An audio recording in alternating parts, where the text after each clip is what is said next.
Thanks for joining us tonight here in the studio. Thanks for having me. Absolutely. This is the ThriveIN Wabash County podcast, and you get the three musketeers tonight. We have all three co-hosts from the podcast in studio, Christine Floor, Adam Stakeman, and I'm Alex Downard, and we are so glad that you are joining us tonight. If you wouldn't mind, just for the listener, a little bit about yourself, your background, and then we'll get into it.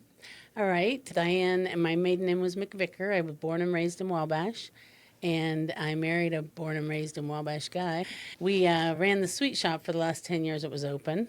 And then in 2001, we opened Borders and Beyond, my frame shop, and Amy Ford and I are partners, and we've had it almost 25 years, so yeah. Man, so I'm not from Wabash, so I do not know. I've heard a little bit about the sweet shop, but for our listeners that either don't remember or they don't know about it, what was the sweet shop? Where was it at? Right. The sweet shop was just your typical Greek diner, but Conrad's dad opened it in 1938, I believe, and ran it until he was, in his 90s. And then we took it over the last 10 years it was open. But it was just, everything was homemade, everything from scratch.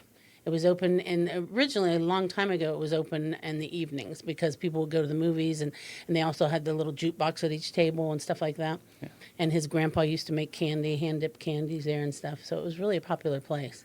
Yeah. And it would do great now if we had it, but... And when did the sweet shop close up? In 2001, the beginning of 2001. Okay, so then you went straight into Borders and Beyond in the frame shop there? Yeah, Amy came over and asked me to go into business with her, and I said, sure. I told Conrad, I said, I need this amount of money. I don't need any questions. I just need it. That's love right there. Right. Blind faith. That's great.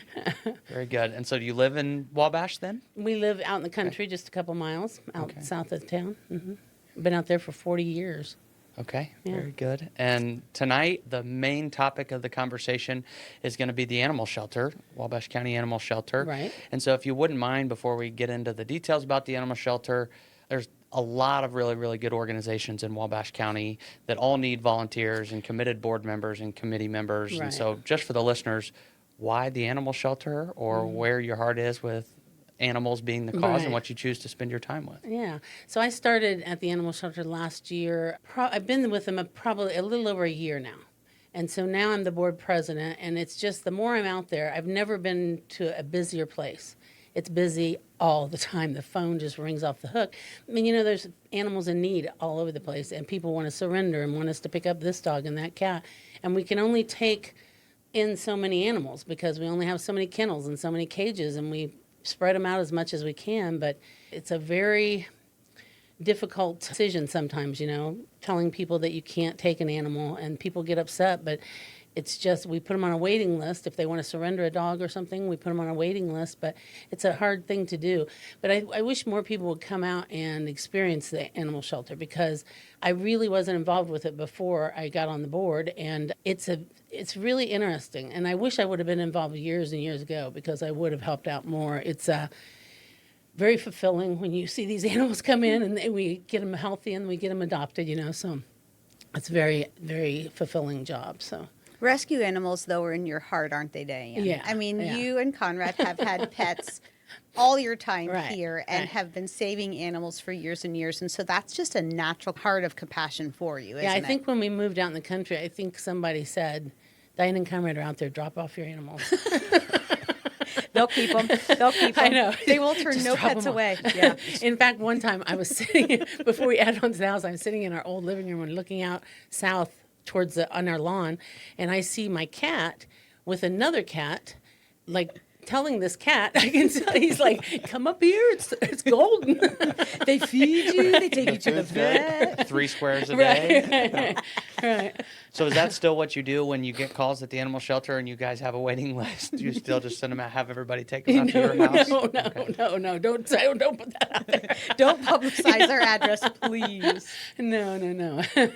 But that heart for animals is something that's naturally who you and I've Conrad always are. loved animals. I've always had a lot of animals and grew up with animals, and we've had a lot of animals since we've been out there. Before the animal shelter, were there any other nonprofits or different organizations or causes that you spent your time volunteering in the past? Oh, yeah. I did for years. I co-chaired the Art Fest, that was down at Paradise Spring, and then also co-chaired the Garden Fest when it was the Herb Fest when it was on for a few years. So I've been involved with a few different things. And you volunteered for Visit Wabash County. Oh, I think yeah. every single dam to dam other than a few weddings. Right. That have called you. A couple weddings.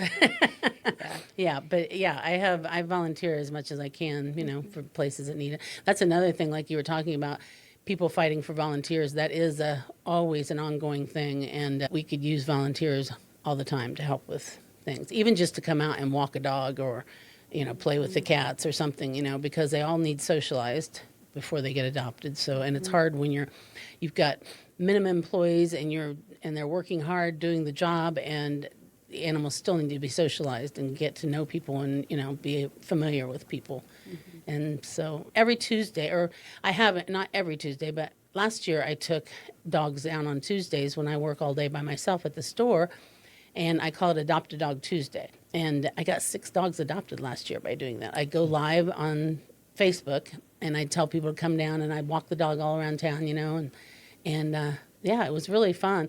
And then this year, though, I got into it late, and I only took 1 dog down so far, and I wish somebody would adopt that dog. He's such a sweet dog. But he hasn't got adopted yet. So for our listeners, if they wanted to volunteer, what do they have to fill out a background check or go through training or anything like that, or can they just show up? Yeah, they can just show up. We ask them they have to fill out a form just to say that for safety's sake, that what their information is. But they can come out basically anytime. We're open Saturday and Sunday from 12 to 4 and to the public, and then Monday, Wednesday, and Friday from 12 to 6. And so I'm not sure if I'd have to talk to the manager, Jen Castro, because she would know better. But sometimes it's not as easy to have volunteers at certain times because, you're doing, but you do want them to help with cleanup, like in the mornings when we have to do all the cats and the dogs, you want them to help with that. That'd be an excellent way to volunteer. So I guess it is all day, basically, because we're there. People come in at 8 o'clock in the morning. We don't open to the public until 12, but we're always there. So, yeah. Absolutely. I appreciate you sharing that information. When we started talking about this podcast and wanted to launch it, that was the biggest thing, is we wanted, obviously, for people that don't live in Wabash County to learn about the things that are going on in our community. Right. But more than anything are the residents that live here, right? Mm-hmm. And so I appreciate you being willing to share that. Yeah. I just think that there are, like we talked about, a lot of different causes that people could volunteer or spend their time. But I do know animals and pets are one of those causes that a lot of people have a heart for. Right. We have a lot of people that want to spend their community service hours there. So, which is great. Which is great. We've had a lot of great volunteers doing community service hours, and some really nice people, and they come back after they've served their hours, so that's been really nice. And I've talked to, I can't remember the woman's name that's starting that program with the jail. Melissa Campbell, the JCAP program. Right. And so I talked to her. I sent her an email after I read that, and I said, we're located near you guys, and we would be interested in any kind of program that you would want to work with us, because if I were in jail and had to spend time there, it seems to me, if you just are in there on a minor offense, that I would rather be able to get out like a work release program during the day and work with animals or, do whatever and then go back in the evenings. I've known people that have done that before. And in fact, when I worked at the Plain Dealer years ago, I got a friend of mine as a pressman. And then it became his life. That's what he did for the rest of his life. So it really can be beneficial to both parties, I just always think of pit bulls and pearlies. It goes well together. Yeah. I appreciate that, you bringing up the JCAP program. Yeah. I think that's a great other episode, future episode for the podcast, is to have Melissa on. Sheriff Baker's done a really good job, and Tyler Ginnon, they're launching that program, and I've gotten to speak with Melissa about it, and it's really going to be beneficial for Wabash County. Yeah, that's really nice. It sounds good. It's healing for both parties. It's healing and good for the animal, but it's also healing and good for the person who is completing their community service, and what that can look like for them to connect back in and feel a connection to the community. Yeah, right. To which they want to return to. Mm-hmm.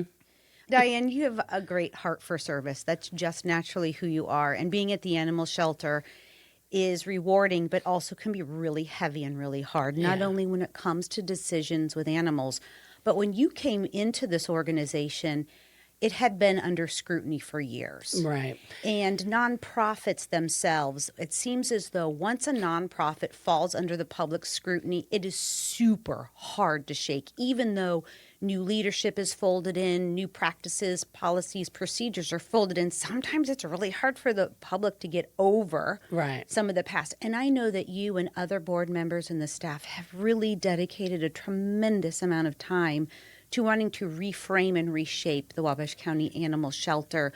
And so if you want to talk a little bit about the board's choice to lean in and revise the operations of the animal shelter and what amazing innovative ideas that the board has going forward for the success of the animal shelter as well. Right.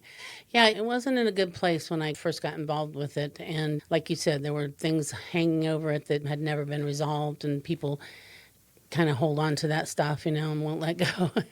But we've changed so much since I took over. I mean, not since I took over, but since I became involved. And it's a totally different organization, I would say, right now, because we have more employees. We have a full-time manager that's doing a great job right now, Jen Castro.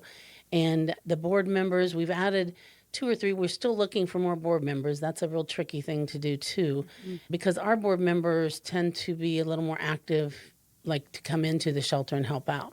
Like I'm on the board, I'm the board president right now, but I go in and work a lot at the shelter. And Conrad does the transports. We do transports back and forth to Humane Fort Wayne and to Purdue every month. And so he does those for me. But yeah, we have gotten new kennels. We got a grant from the Beagle Club up in Fort Wayne and got half of our kennels replaced. And we're waiting to see if we got this other grant to get the other half replaced. And we got paint donated by City Paints, Big City Paints, and repainted the insides and had somebody framed a bunch of really cool pictures. I said I went into the Humane Society. I had to go pick up a dog up in Mishawaka the other day. And when I went inside, it was painted all these bright colors, but there was nothing hanging on the walls. And so I'm looking around, waiting on this dog to come out, and I go, wow, you guys, I wish I could give you some pictures here, because that's one thing I think that really sets it off, is all this really cool artwork of animals, And then we turned the room that used to be, when you first come in to the left, there was a room that was called Paws and Claws Gift Shop. And it had gotten a little cluttered through the years, So we cleaned that all out. And before, a long time, I guess, before that, it was a cat room. And then they took it out. They decided I don't know why, but they took it out. So we redid it. It's called Meow Manor. And it's so cute. Yeah, it's really cute. And there's all these things on the walls that are attached that the cats can climb around on. And right now, we have a lot of kittens because it was just kitten season. And so they can't get fixed until they're 8 weeks old. And, so it takes time. And any animal that comes to the shelter, it has to be up to date on vaccines. It has to be rabies shot. It has to be spayed or neutered before we release it to the public, before anybody gets to adopt. So some of them end up staying for a little while because, we took in this like 160-pound Mastiff, and sometimes it's hard. It's a big dog. Yeah. It's a horse. He's a big dog. He's a sweetheart, but he's so big. Yeah. And he hasn't got fixed yet because it's hard sometimes to get a bigger dog into, we might have to pay a vet to do that, where we get a discounted rate at Humane Fort Wayne, and it's a really actually free at Purdue. So, but they have restrictions on how many males and females and how many big dogs we can send. So, you drive by the animal shelter, and even the great care in the landscaping, in addition to the renovations and the improvements on the inside, just make it feel like a place that's pouring love into these animals at a whole different level.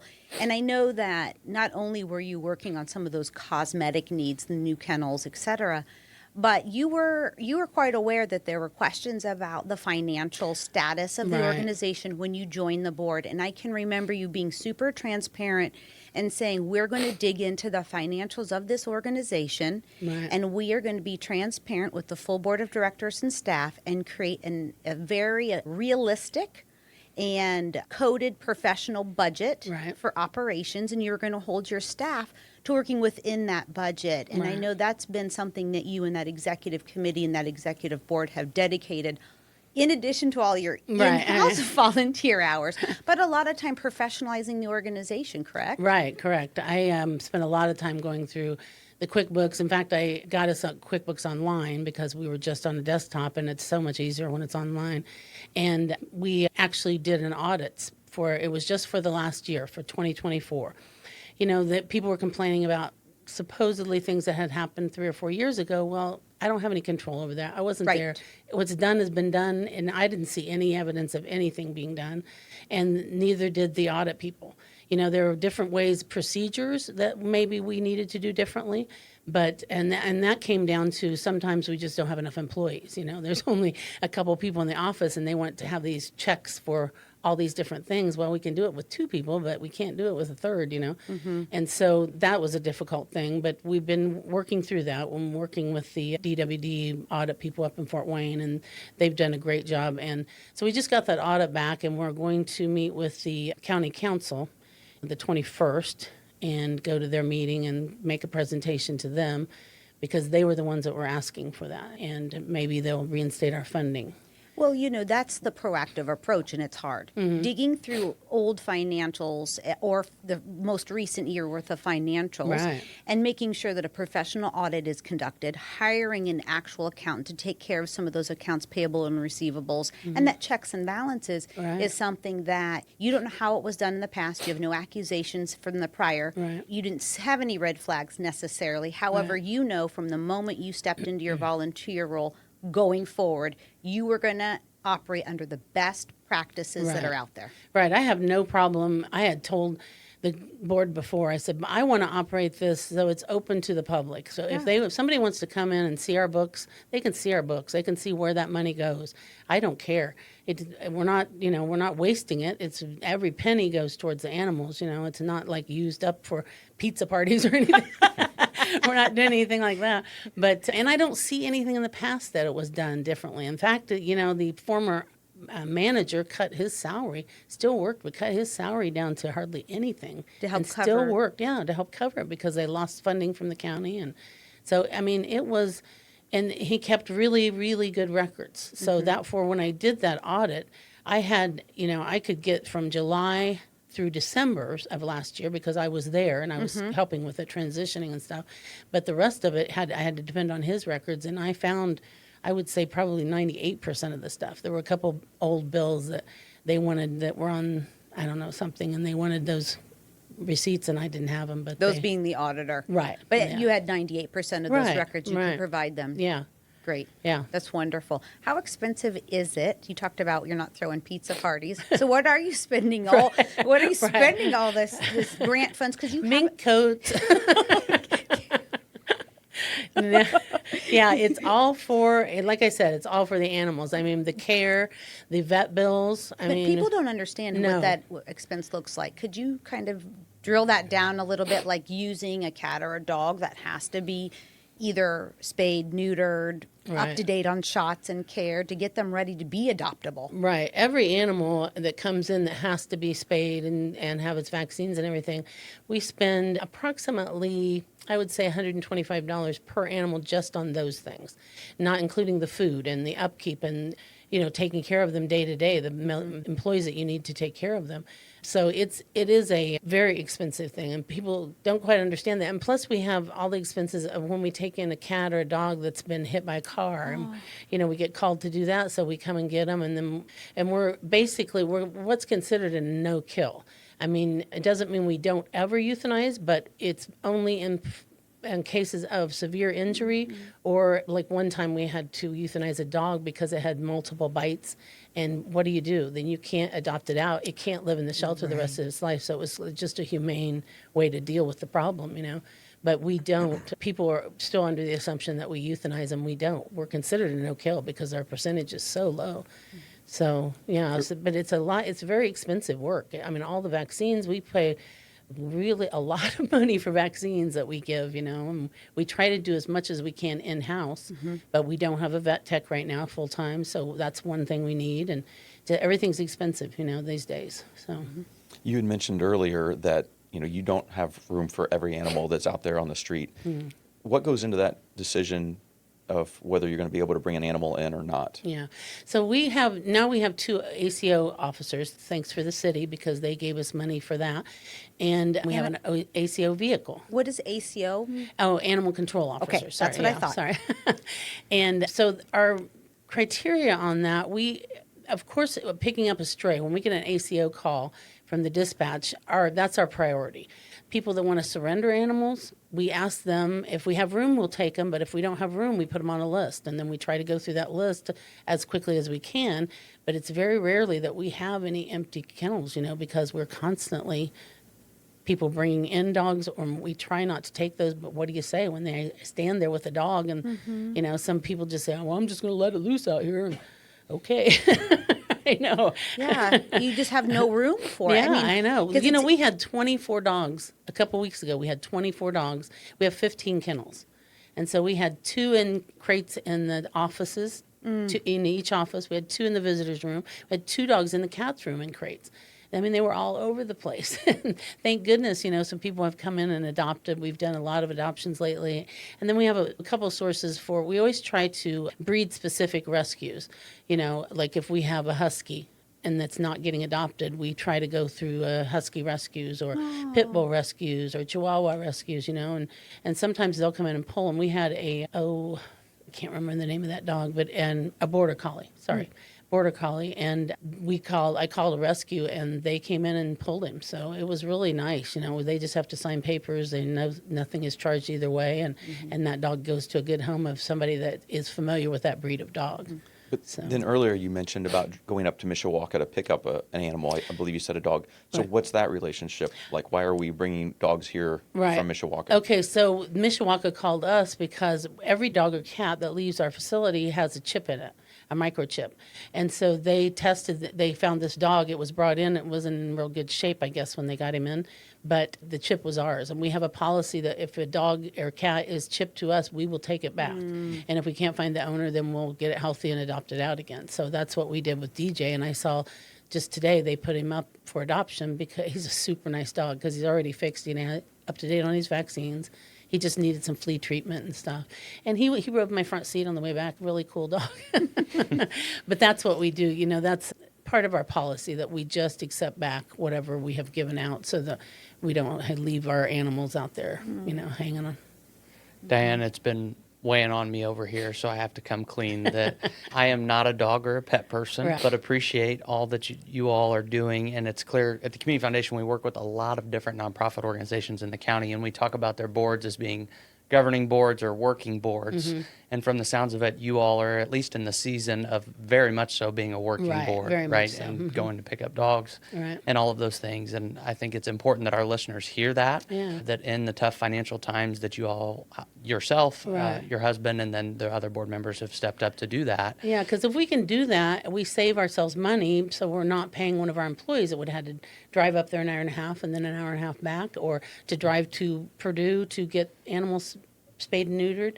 It's just nice to have volunteers to be able to do those things so that we don't have to pay our working staff to do them. And in the midst, as Christine talked a little bit about, but in the midst of really in the last year or so from the community, there were a lot of questions or have been a lot of negativity around the animal shelter. Right. And as somebody like myself that's doesn't have any pets myself, isn't an animal, that's not a cause that's close to my heart.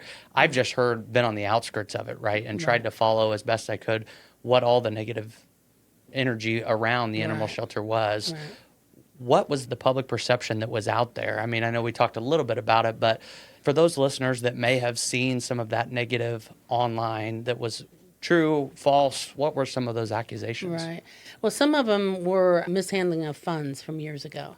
And I think, and I don't even know why that is for the animal shelter, because it stems from a problem that happened way before that when it didn't have anything to do with the animal shelter. But the person that was at the animal shelter was related to that person. And so that kind of came over. So that's been blown out of proportion. There was I couldn't see any mishandling of funds. I mean, you need so much that I don't even understand how you could take funds. If you're out there for the animals, there's no getting around it. All the money goes towards the animals. I mean, it's not, there's just not any money to play with. It's, it's there. So for the volunteer work, we've had all volunteers paint, We had somebody give us money for the landscaping that donated money for that. We've had so many good donations, just outstanding people donate. And there are people who donate every month without fail. I mean, just every month you get a check from them. Whether it's $10 or $100, you get a check from them every month. And it just warms your heart to see that. Absolutely. Yeah. Very generous. We talk a Right. lot on the show Right. and the podcast just And about how fortunate we are. Right. There's a faction of people out there that just for some reason don't like the animal shelter. I don't know why. I don't know what the basis is of that, really. I've tried to figure it out, but I found it better if I just don't comment on that stuff online, because they just want to argue, and it's just nobody wins. So And your it's- heart is for the animals. Right, At the it's- end of the right. day, you are doing your due diligence with having professional audits conducted, Right. creating transparency, finding grant funding, doing the transport, volunteer work, you and Conrad yourselves, along with Right. other board members. I mean, at the end of the day, you're right. You can't win everyone over. The Right, best you can right. do is do your work, put the sweat equity in, and the animals in the end win. Yeah, and you do see people comment. I'm not beyond reading the comments, but I do see people comment in our favor and say, and call these people out and say, well, have you been out to volunteer? Have you Yeah. been out to donate any money? Have you done anything? And I don't recognize any of those names as anybody that's been ever out since I've been there. So I don't know. I just feel like some people have it out for us, and I wish we could overcome that, but I think it's just something people would like to complain, sometimes. And For the listeners that may not be familiar, Diane, DWD, the accounting firm out of Fort Wayne that you all hired to do your audit, has an entire division dedicated to nonprofit Right, accounting and right. audits, right? Yes. And that's not a cheap process. No. And so I know that county council had requested that, and, Yeah. and for you all to be able to find the resources or work with donors to get the resources to do that for Right. county council. I also have heard you talk and offer up transparency to come into the animal shelter, obviously to volunteer. Right. But if anybody has any questions, right? Right, If any of right. those people on social media want to learn more or have specific questions, you're going to be at public meetings, and I've been there with you before and Right, heard you answer right. questions. And so I just think that's such an important piece. Is there's always going to be people that are negative, Right, right? But right, right. if I'm hearing you right, if they're listening to this, the doors are wide open. They are, and I reached out. I saw some people comment on there that I'd heard of before, so I just reached out to them and got them to come out and volunteer and kind of see what was going on. I said, you can come out here and spend some time, and you see what we do. There's no room for us not to be active and proactively helping these animals all the time, because that's just part. That's the whole thing. That you just have to help them when you're out there. So. And you have to be, as being the Wabash County Animal Shelter, you have to handle these animals in a humane way, which means not overfilling. And Right. it does break your heart when you can't pick up Right. or accept a surrendered cat or dog at that time. But if you put too many in the shelter, then that becomes an inhumane living situation Right, for the exactly. cats or the dogs. And I also, correct me if I'm wrong, when you do an intake of an animal, you quarantine them per se to make sure that they don't infect or hurt the other Right. animals. that We are have to there. make sure, we have to make sure they're healthy and nothing's wrong with them. So we have a sick room that if animals are sick, we put them in there. But we do have a quarantine room when they first come into the facility that we put them in until the dog kennels are separated. There's 8 on one side and 7 on the other side, and they're divided by a doorway. And I believe probably originally the 7 on the right side were supposed to be quarantined, but we keep a couple of them at the end for quarantine.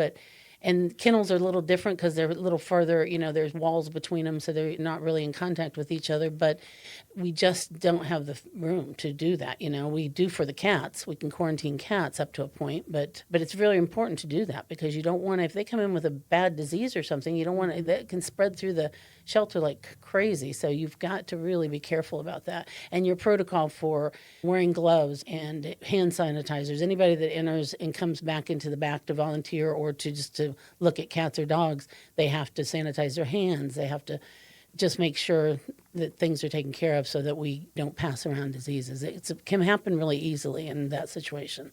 And then, in addition to the care of the animals, you're cleaning kennels, you're cleaning kitty litter boxes. Right. I mean, you have to keep Constantly. it constantly. So you're not only constantly making sure that the shelter is clean and up to code and up to standard Right. to maintain the revolving door of animals and potential flea infestations or those who are sick or hurt or, Right. or neglected, unfortunately. Right. I mean, it is a heavy load of care that it falls on the shoulders. I do have to compliment your social media team and those that work in the shelter. The storytelling and the joy around seeing Right. those posts of animals finding their forever homes is just almost makes me get a little choked up. I know, and we found that's a really important thing to have going as a social media. I might tear up, Alex. You are a pet person. You know I do know am. that. Yeah, but it's really important to do that because we've gotten such good response from that, and we have a big following because of it.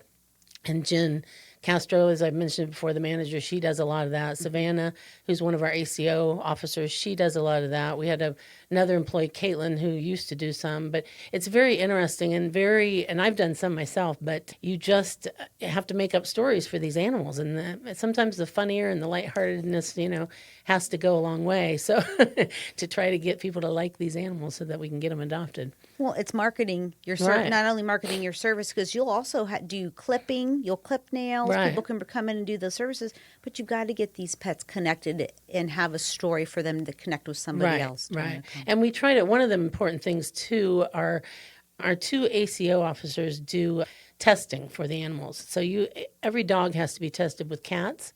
It has to be tested with other dogs, and that takes time to do that. You have to one-on-one take them out in the yard and do that. And we have a couple good people that are doing that right now. But it's really important because people want to know. I already have a dog at home. Does this animal get along with dogs? And does it get along with kids? And that's things we have to know. So we like people with kids to come in there so we can throw them in there and see. No.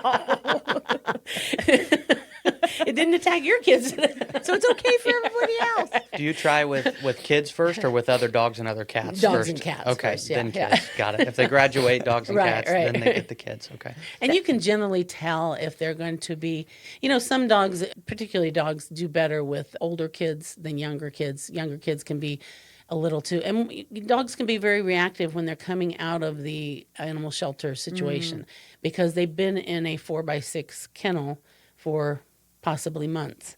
And people walk by, people come in and say they want to see dogs, and that's something that I'm not really keen on. I would like to set it up differently in the future because when they walk back there, they want to go by the kennels, and the dogs just act crazy. I mean, they don't see people all day, so they're just barking and clawing at the cages, and they're not crazy wild dogs. They're just excited Yeah, because they're just someone's excited. visiting. Yeah, but they sound, and I know people sometimes are taken aback because of how excited they are.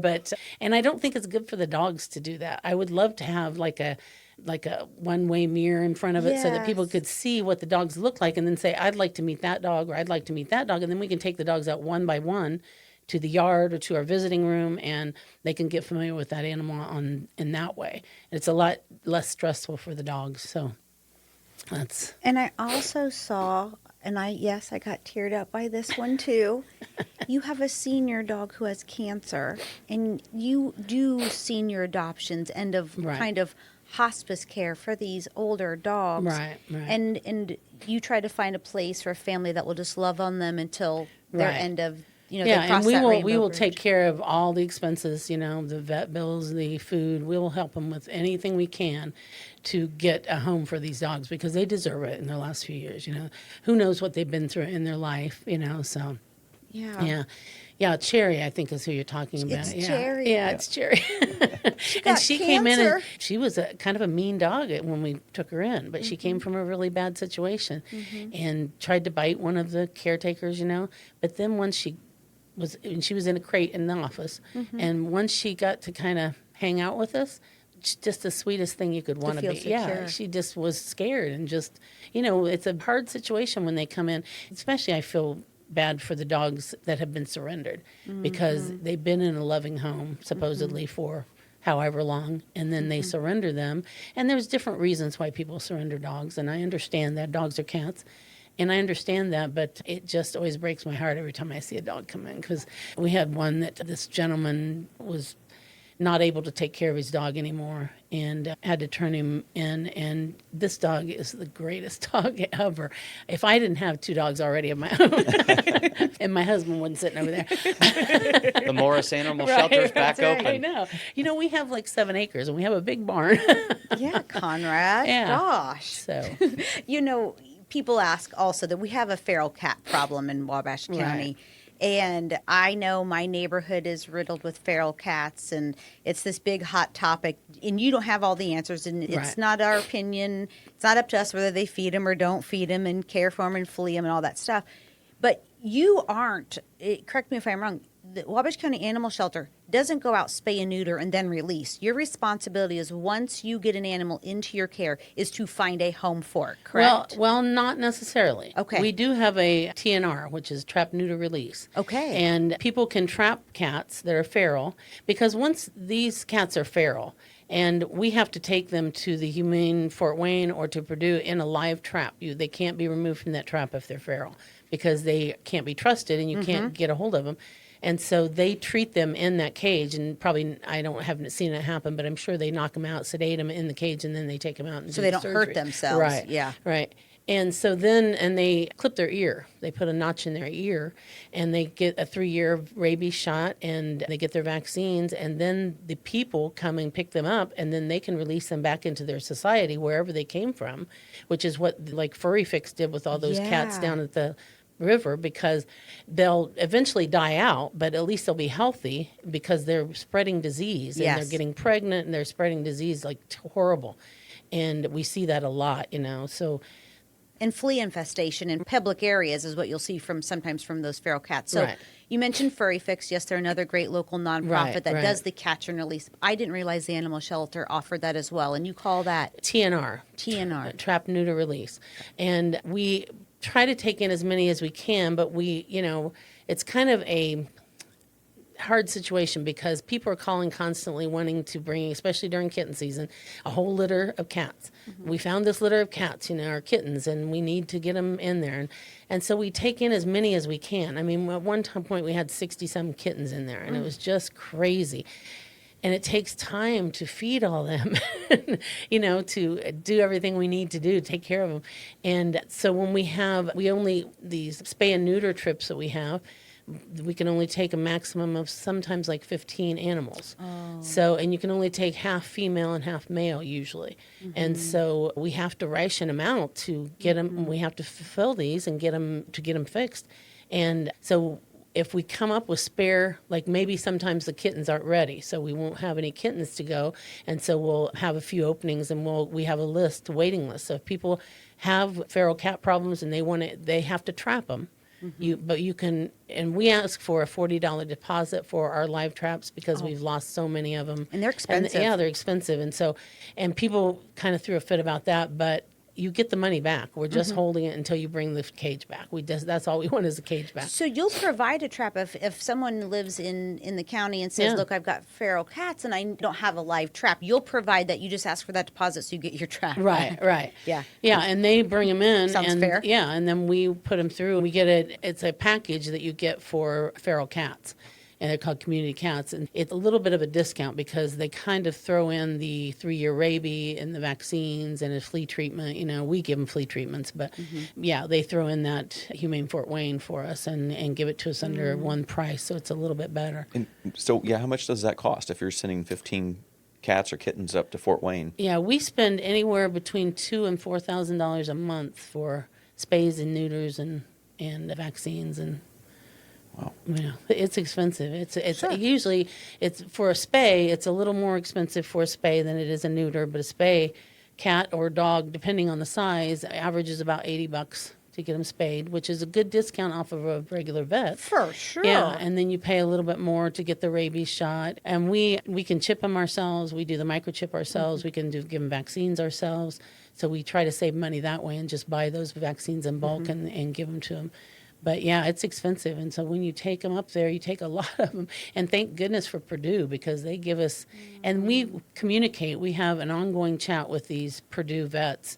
and they're wonderful. I mean, they are just so good and offer us, we can ask them questions about anything that's going on with one of the animals, and they took care of, we had a kitten that was born blind, and I didn't think it had even any eyeballs in its eye sockets. They were a little bit closed. They weren't completely closed, but they were kind of closed.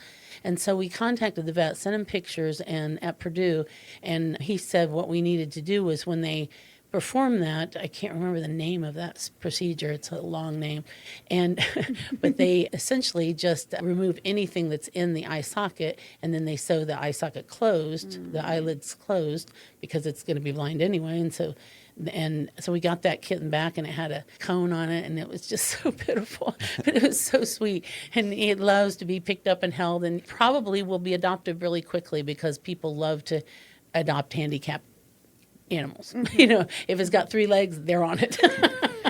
I've seen many a photo of Diane with kittens smaller than your hand. Oh my goodness. Feeding them. Yeah. And that one them... where it was grubbing, and when I was feeding it, I was bottle feeding, and it was like an hour old. It had been dropped, the mother cat gave birth, and this lady brought it in, it was pouring down rain, and it was cold out, and she brought it in, she said the cat just dropped this in the yard and then took off. And so she brought it in, it still had the umbilical cord, so I took it and dried it off and got it. The most important thing is to keep them warm, so I put it in my bra. I love it. Next level. Walked around all day with it in my bra. That's right, she did. And it was survived. It was Man, we have gone past working board. Right. That's right. It is more than if there's a level beyond working Right. board, cats in the bra. If I would have been involved with this years ago, I probably would have done this as a career because I enjoy it that much. It's just so, I love every aspect of it. So I was going to say, you tear up earlier. I You know. can tell the passion that you have for animals and for the organization, Yeah. and the direction that you're turning things. And I think we all can see and hear it in the community that things are changing. Oh, yeah. You're never going to convince everybody, but your actions day in and day out will eventually move that. Right. And we hope that our listeners hear that passion in your voice as Yeah, well. I hope so. I Well, hope so thank because you. it's very important. It's a very important thing for the community, for everybody to know. And I wish everybody would come out and volunteer a little bit just so they'd see what was going on, And how hard you're all working. Yeah, absolutely. I mean, I don't know the last time you had a cat in your bra. Or your bra. But I can't echo both Adam and Alex, the level of commitment that you and that board have Yeah. to those who don't have a voice, which are these animals. Right. And to some, they're easily just ignored or blamed or pointing fingers. At the end of the day, you're about care, quality Right. care. You and this board have been dreaming big. That's one thing also that you are known for, but you've got great people around you, is dreaming what could be and what Right. do we need, and so that it's not just today. You're taking care of today, Yeah, yeah. but what does it need to look like in the future? for the Right. It's animal not only shelter? what could be, but what should be. Because we need a larger facility. We've proven that over and over. People complain about us not picking up these animals we don't have room for. But then we talk about building a new shelter, and they're like, where are we going to get funds for that? Well, we're going to start a capital campaign. We're going to build. And we already bought 4 acres out by Morat Field, and we had somebody donate the money for that. Wow. And which was really a godsend. And so we're going to start a big capital campaign. We've got some big people behind us. I've talked to a lot of people at my store downtown, as they're picking up their pictures and paying a lot at of money for Borders? those. Yeah. I'm like, hey, I'm going to be calling on you. So, yeah, I think people are willing to get involved with that, but we need a larger facility. We need a more modern facility. That's the problem. We haven't had enough funds. They haven't had enough funds in the past with the animal shelter to actually keep it up, to keep enough employees, to keep it thoroughly clean. That's what we've done is we just go out and find the money somewhere because we have more employees than they've had for a long time. But you have to have them because there's so many animals to take care of, but there's upkeep. We don't have a maintenance crew. We all have to mop. We have to clean every floor, we have to do everything. We have to mow the yard. We have to do everything. There's So, accounts payable, accounts receivable, Right. HR, paperwork tracking people coming in, coming out, Yeah. turning in animals, picking up. I mean, this is a lot to yeah, and handle. with a nonprofit, you know how that is. The paperwork you have to do is crazy. So, and that's one thing that helped that audit. I really learned a lot and how we need to categorize things and how and what it. in-kind gifts are and everything. So it was really interesting to go through that audit, but I think things have changed for the better because of the audit, because now I know how to do different things and how it's supposed to be recorded and how it's supposed to be, records are supposed to be kept. And you have 4 acres of fresh land. Right, fresh land. It's going to be awesome. And you and the board have done some research about the needs of a future facility and what that needs to look like, correct? So you're not just flying in blind. No. Yeah.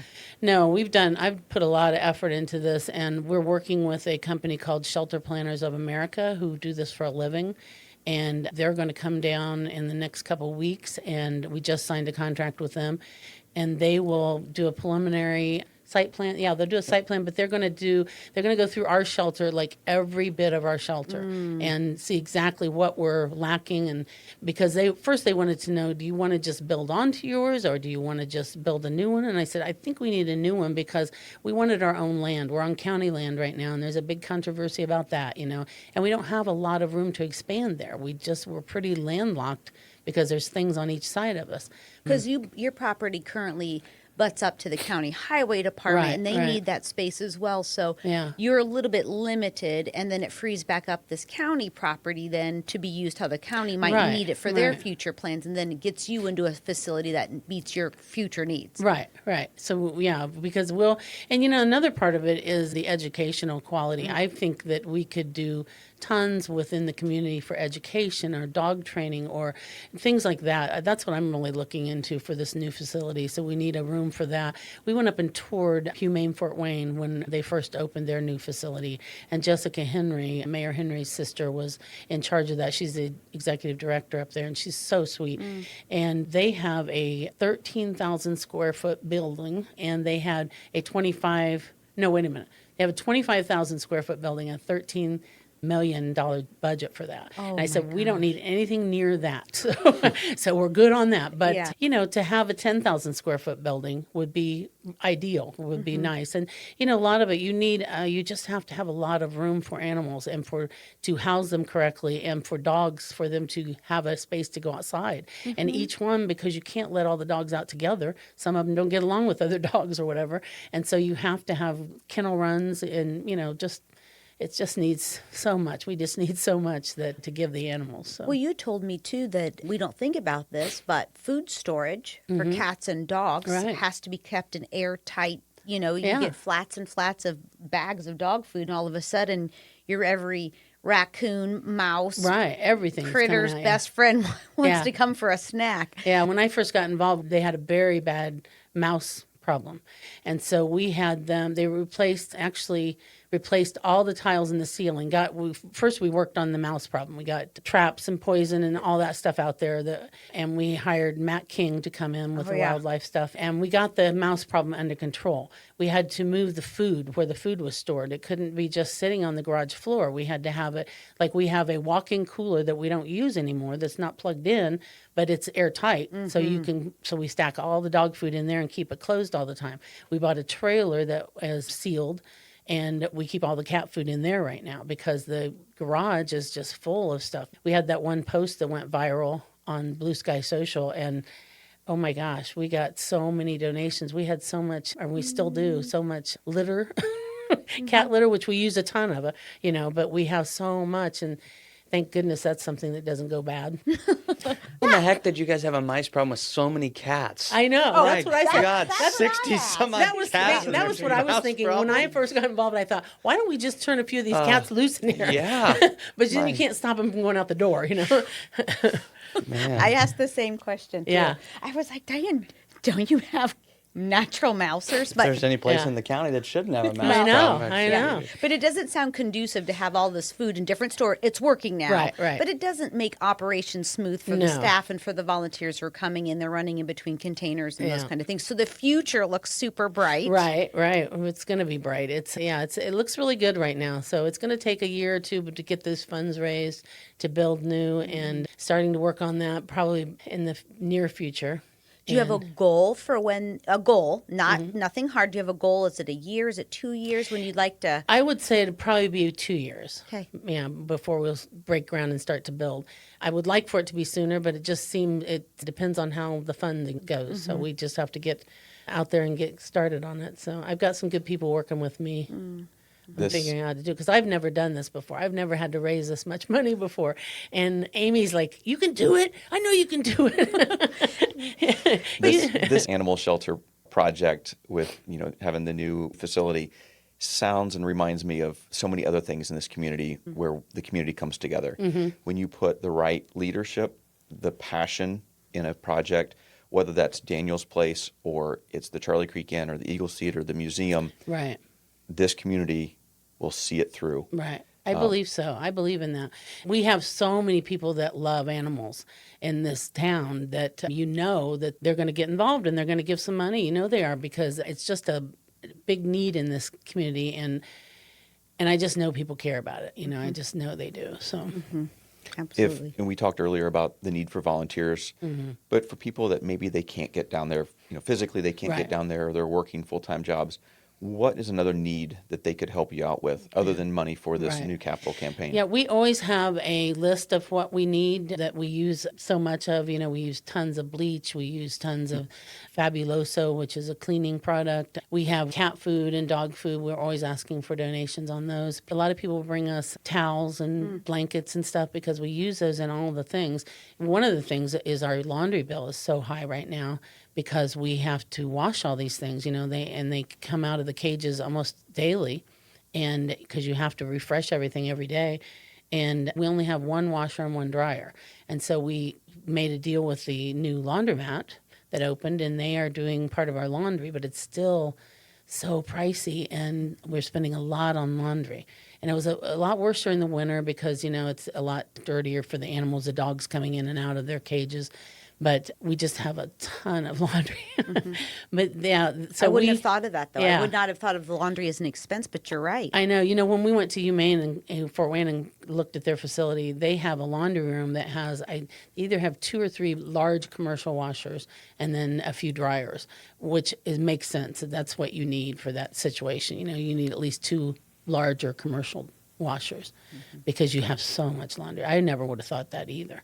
And we, constantly doing dishes. We had somebody, in fact, it was Candy Cooper that donated a large metal sink that we needed that has a sprayer, and we really were in desperate need of when I first got involved. And because we have so many dishes to wash, you put clean dishes out, pans or bowls out for the animals every day. And for all the cats, that's 2 bowls per cage.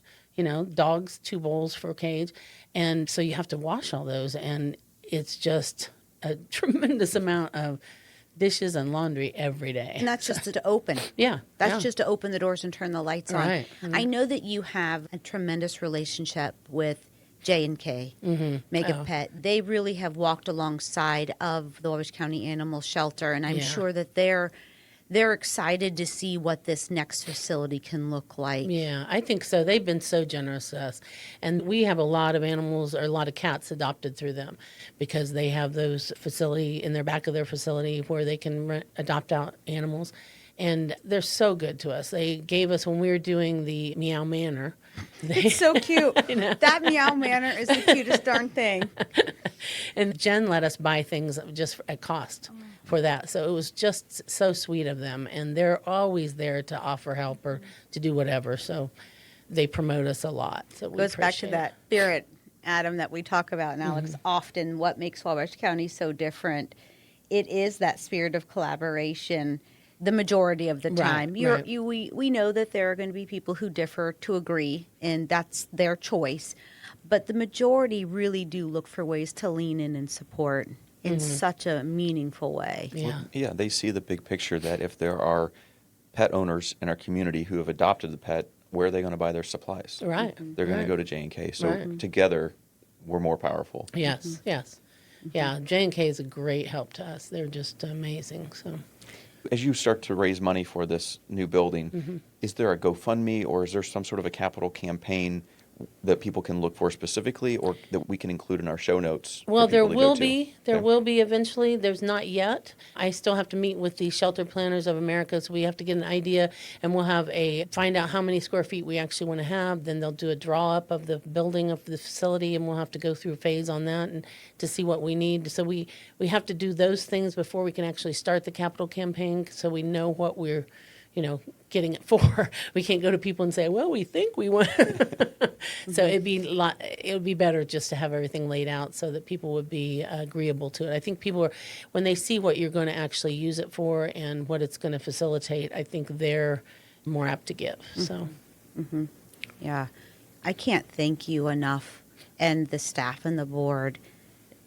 My heart hurts when I think about animals not having a place to live. I know. You know how I am with my dog. I know. But the love and the care that you all provide is selfless. And you spend a lot of time, and I know your husband does too, volunteering and giving in addition to your already very full life. Right. And that's what's happening with this leadership and the staff is your lives are already very full, but this is an emotional role because these are living beings that have no other hope if it's not for our Wabash County Animal Shelter. Right. So, and I'd just like to say a shout out to our staff because we have a great staff. Yeah. They really care about these animals. I mean, you can tell in the way they act every day. They take care of them like they're their own. So yeah, love. Right. Yeah, it's love. I tear up again. No. Because that's how it is. This is not you flip off the lights and then you clock back in the next morning. This is a relationship that have these animals that live and have feelings and need cared for, right? Yeah. You just can't hand them a 5-spot and send them to the grocery, right? During that time where we all had when we had that heat wave, when it was super hot, I feel like that's still happening. I by the way. know, just a little bit this weekend. But yes. Yeah, so we have guillotine doors between the indoor and the outdoor kennels. So the dogs we can keep them open during the day and they can go out, or even the evening, they can go out into the small part. So they have some place where they can go to the bathroom. They don't actually go out in the yard, it's cement, but at least they don't have to go to the bathroom where they're eating and sleeping. And we have a hard time keeping that open when it's so hot because it's too hot for the dogs. And we run an air conditioner in there and, a central air, and we can't keep it cooled while we're letting all this air in. So we have a couple employees that would come out on their own time late in the evenings and check on these animals. And, whether they needed to close or open the doors or whatever they needed to do, take the dogs out for a little bit, whatever. They're just so caring. Yeah. It's just amazing. It is amazing. It is amazing. Howard, why aren't you crying over there yet, Alex?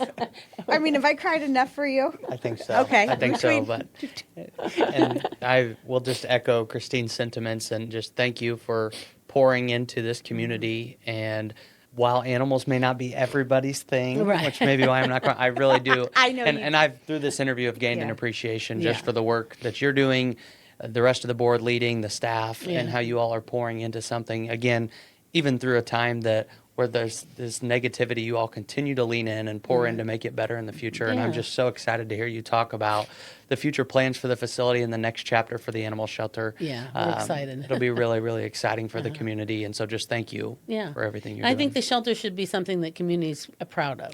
Yeah. I don't want to hide it away. We needed access to a main road. I want people to see it. It's going to be a really nice facility. And I want people to be their animal shelter. I want them to be able to come in and see the animals and be in a place that's comfortable and nice and lighted. And, we just have so many deficits right now that it'll be so nice to get the complete done. So I agree. Well, thank you again for coming in. Thank you for having me. I look forward to an update as you get closer to that building. Yeah, we'll definitely let you know where people can donate, that's for sure. And in the interim, following on Facebook, we'll be sure to put the Animal Shelter's website link and Facebook link in the show notes as well, so that they can see updates and progress. And as Adam said, maybe we'll have you back when we get a little closer to groundbreaking time for the project. That'd be great, yeah. Well, Diane, thank you so much for joining the ThriveIN Wabash County podcast. This podcast is only made possible through the generous support of the Lisa Gilman Investment Fund, the Sandra Kunkel Trust, Mark and Amy Ford, Paperworks Industries, the City of Wabash, the Community Foundation of Wabash County, and Visit Wabash County. Until next time, I'm Alex Downard, and this is the ThriveIN Wabash County podcast.